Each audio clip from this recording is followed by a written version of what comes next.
I hate to rain on his parade, but this lunch alert is about Rand Paul, who announced yesterday for president. I don't think he can win.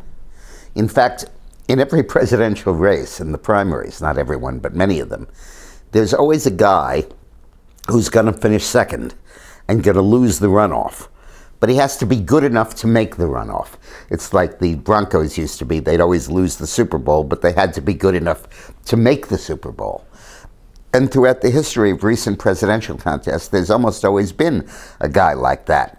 Romney was easily able to defeat Gingrich when he got him one-on-one. McCain was easily able to defeat Huckabee when he got him one-on-one. Huckabee may be stronger this year. Clinton was easily able to defeat Jerry Brown, Dukakis to defeat Jesse Jackson. And I think that role of the designated victim will be played by Rand Paul in this election, possibly nominating Bush as his opponent.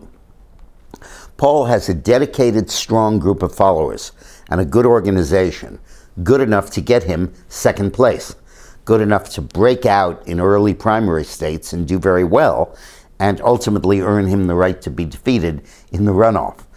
And that's because his ideas are just not the mainstream ideas of the Republican Party, particularly with national security in the headlines and with what's going on in the Middle East and Iran. His neo-isolationism really is a serious cross to bear in this election. He's trying to distance himself from it, but it's the hallmark of his and his father's campaigns. And a lot of his economic ideas, when in the light of day, could be seen as extraordinarily dangerous. And I don't think Americans are ready to give up in the war on drugs and decriminalize everything or legalize everything. I think that ultimately Rand Paul is the second choice of the Tea Party, or third choice behind Cruz and Walker. I think he's the second choice of the free market conservatives behind Bush, and maybe third choice behind Christie. And I think the national security types and the evangelicals obviously won't touch him. And with that, I think his base is very limited. But he is probably the most creative person in American politics, because he has created an entirely new movement.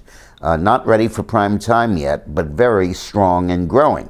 I think in future presidential races, Paul could do very well because his brand of jettisoning the evangelicals and focusing on the economy, not on national security, could be very, very attractive in the future, but not this year.